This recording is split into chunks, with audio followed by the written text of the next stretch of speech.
और हम एक बार फिर हाजिर हैं आपका राशिफल लेकर। और जैसा कि आप जानते ही हैं कि आपकी सारी राशियों के साथ हम जब बात करते हैं तो हम बात करते हैं पूरे मासिक राशिफल के साथ। इस बार हम बात कर रहे हैं मीन राशि की और बात कर रहे हैं नवंबर 2022 का महीना आपका किस तरह का रहने वाला है।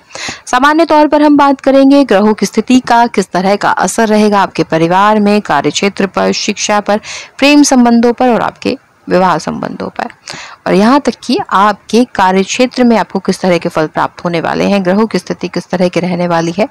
आइए विस्तार पूर्वक बात कर लेते हैं इस विषय में।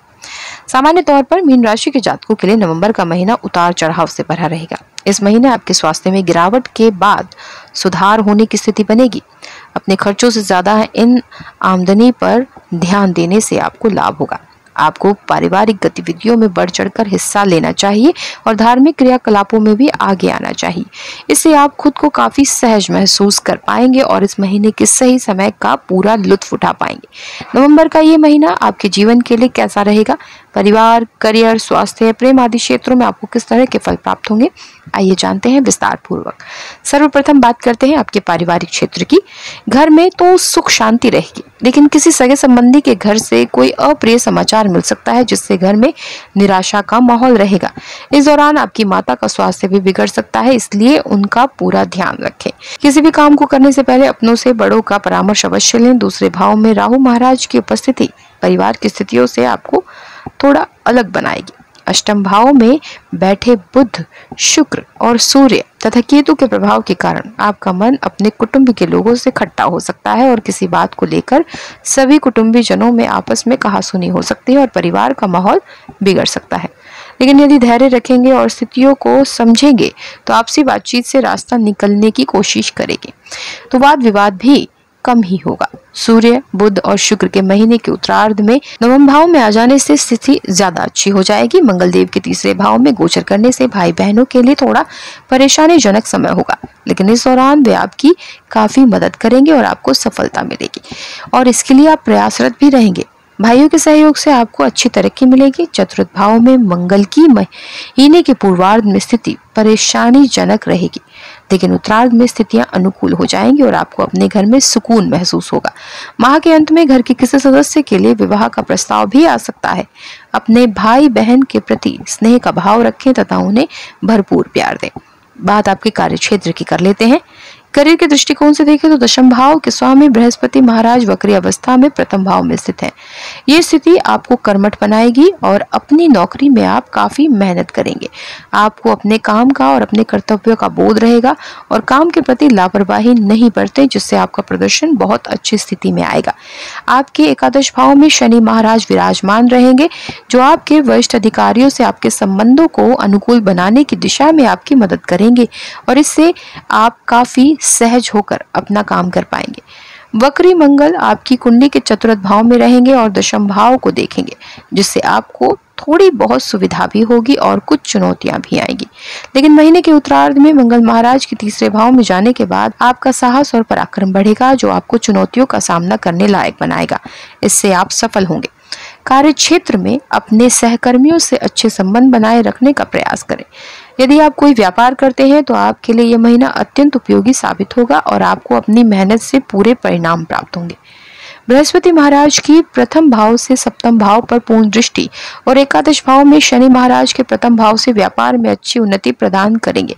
लेकिन महीने के पूर्वार्ध में बुध, शुक्र और सूर्य तथा केतु के अष्टम भाव में होने से तथा मंगल के सप्तम भाव पर दृष्टि डालने से आपके संबंध, आपके व्यवसाय बिगड़ सकते हैं। उनसे कुछ भी कहासुनी ना करें और प्यार से इस समय को बिता लें तो महीने का उत्तरार्ध बढ़िया हो जाएगा, क्योंकि मंगल भी तीसरे भाव में चले जाएंगे और सूर्य, बुध, शुक्र नवम भाव में आ जाएंगे।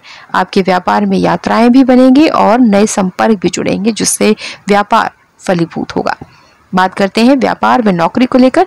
यदि आप अपने व्यापार को विस्तार देने की सोच रहे हैं तो ये माह उसके लिए उत्तम रहेगा।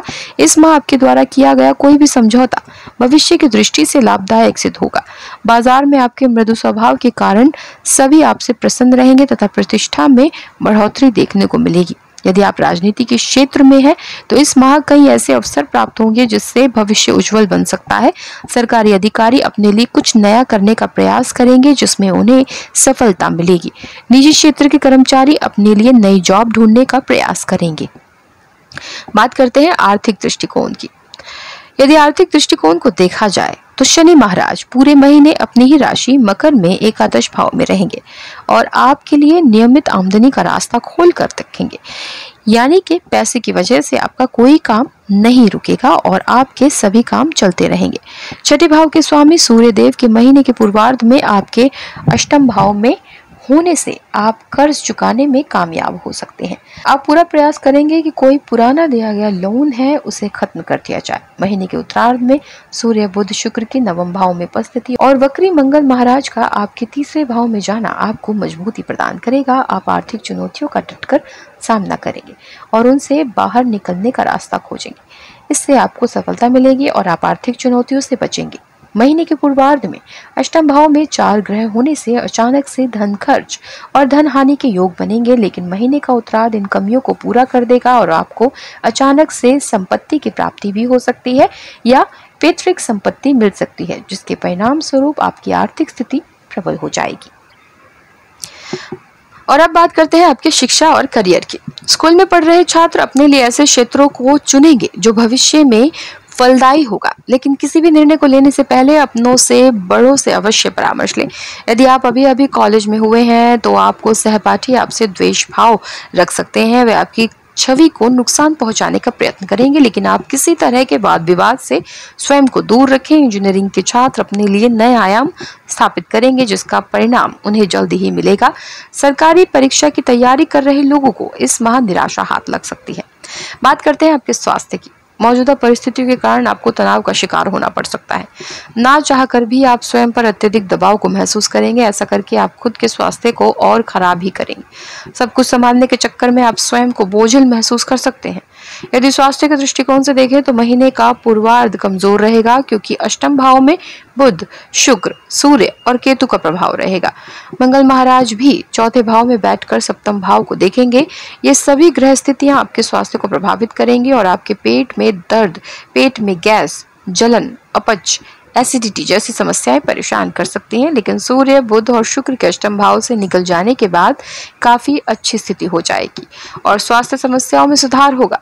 फिर भी अष्टम भाव में केतु की उपस्थिति आपको किसी प्रकार की रक्त जनित या गुदा संबंधित समस्याएं दे सकती है, जिसके लिए आपको थोड़ा सावधान रहना चाहिए और सही समय पर उपचार करना चाहिए। आपको प्रतिदिन पैदल सुबह की सैर करनी चाहिए और यदि जॉगिंग ना कर सके तो तेज चाल से कुछ किलोमीटर की यात्रा अवश्य करें ताकि स्वस्थ रह सके और आपका कोलेस्ट्रॉल ना बढ़े। इससे बचने के लिए आप अपने किसी करीबी रिश्तेदार या दोस्त की सहायता लेंगे तो स्थिति काफी हद तक संभल जाएगी और आपका बोझ भी कम होगा। बात करते हैं आपके प्रेम और वैवाहिक जीवन की। प्रेम जीवन के लिए यह माह आनंददायक रहेगा तथा आपको अपने साथी का भरपूर साथ मिलेगा। आप उनके लिए कुछ नया करने का प्रयास करेंगे। माह के अंत में दोनों के बीच कुछ यादगार अनुभव रहने के संकेत हैं। जो पहले से किसी के साथ रिलेशन में है उन्हें अपने साथी से कोई शुभ समाचार मिल सकता है। प्रेम संबंधित मामलों के लिए महीने की स्थितियां सामान्य रहेंगी। शनिदेव की दृष्टि पूर्ण रूप से पंचम भाव पर रहेगी, जो प्रेम जीवन में आपको अनुशासित बनाएगी। आप एक दूसरे की परवाह करेंगे, एक दूसरे से मिलने भी समय पर पहुंचेंगे और अपने जीवन को एक सुचारू तरीके से चलाने की प्लानिंग करेंगे। यदि आप इस स्थिति को आगे बढ़ाते हैं तो आपका प्रेम जीवन बहुत अच्छे से चलेगा। बुध और शुक्र के नवम भाव में आने के बाद आपके प्रेम जीवन में सुखद समय की अनुभूति होगी। आप अपने प्रियतम को साथ लेकर कहीं घूमने फिरने, पार्टी करने जा सकते हैं। एक दूसरे के साथ समय बिताने का मौका मिलेगा, जिससे समय के साथ आपका रिश्ता परिपक्व होगा और आप भविष्य के बारे में अपने विचार साझा करेंगे और नई प्लानिंग करेंगे। यदि आप विवाहित हैं तो बृहस्पति महाराज की पूर्ण दृष्टि आपके सप्तम भाव पर रहेगी, जो आपके रिश्ते के लिए अनुकूलता प्रदान करेगी, जिससे आपके बीच चाहे कितनी भी समस्याएं क्यों ना हो, वह आपसी समझदारी से और बैठकर बातचीत करने से सुलझ जाएगी। आपके बीच समर्पण का भाव होगा। एक दूसरे को प्रेम भरे भाव से देखेंगे और अपनी जिम्मेदारियां समझेंगे। आप अपने जीवन साथी के सही जीवन साथी बनने का प्रयास करेंगे और एक दूसरे की बातों में एक दूसरे को सहयोग और समर्थन देंगे। यही एक सच्चे रिश्ते की पहचान है और यही आपको इस महीने देखने को मिलेगी। संतान के लिए भी ये महीना अनुकूल रहेगा, उन्हें अपने क्षेत्रों में सफलता मिलेगी जिससे आपको भी खुशी होगी। यदि आपके विवाह की बात चल रही है तो बात आगे बढ़ सकती है तथा इस माह रिश्ता पक्का होने की संभावना है। ऐसे में किसी भी जल्दबाजी से बचें तथा किसी भी चीज की अति ना करें। और अब आपको बताते हैं नवंबर माह के लिए मीन राशि का शुभ अंक क्या है। वो है 6। तो इसलिए इस महीने 6 अंक को आपको प्राथमिकता देनी है। वहीं नवंबर माह के लिए मीन राशि का शुभ रंग है श्वेत रंग यानी कि व्हाइट कलर। तो व्हाइट कलर को इस महीने इंपॉर्टेंस जरूर दीजिएगा। इसे प्राथमिकता देना आपके लिए उपाय के तरीके से काम आएगा। खैर, उपायों की भी बात कर लेते हैं। बृहस्पतिवार के दिन हल्दी अथवा केसर का तिलक लगाएं। प्रतिदिन भगवान श्री हरि विष्णु जी की उपासना करें और उन्हें पीला चंदन अर्पित करके स्वयं उसका तिलक भी लगाएं। ब्राह्मणों, विद्वानों और विद्यार्थियों को प्रणाम करें और उनकी सेवा करें या उन्हें भोजन कराएं अथवा पाठ्य सामग्री उन्हें भेंट करें। अपने घर में सुख, शांति और समृद्धि प्राप्ति के लिए घर में हवन कराएं अथवा श्री सत्यनारायण भगवान जी की कथा करें या करवाएं। तो ये थे खास उपाय आपके लिए नवंबर माह के। और इसके अलावा अगर आप अपने लिए कुछ और खास उपाय जानना चाहते हैं ज्योतिष शास्त्र के अनुसार, या फिर आप अपनी सभी समस्याओं का निदान प्राप्त करना चाहते हैं, वास्तु टिप्स जानना चाहते हैं, कुंडली का निर्माण कराना चाहते हैं, टैरो कार्ड रीडिंग कराना चाहते हैं, स्क्रीन पर नंबर मौजूद है, बस संपर्क साधिए। आपकी सभी समस्याओं का निदान आपको अवश्य उपलब्ध कराया जाएगा। बस आपकी अपॉइंटमेंट लेने की देरी है। और साथ ही जो दर्शक हमारे साथ लगातार जुड़े हुए हैं, जिन्होंने चैनल को सब्सक्राइब किया है, उनका बहुत बहुत शुक्रिया। और जिन्होंने अभी तक नहीं किया है तो प्लीज़ जल्दी से चैनल को सब्सक्राइब कीजिए, बेल आइकन को प्रेस करना ना भूलिएगा ताकि आपको अपडेटेड वीडियोस की नोटिफिकेशन मिलते रहें। साथ ही आपसे गुजारिश है कि हमारे वीडियोस को शेयर भी कीजिए। फिलहाल आपसे चाहेंगे इजाज़त। नमस्कार।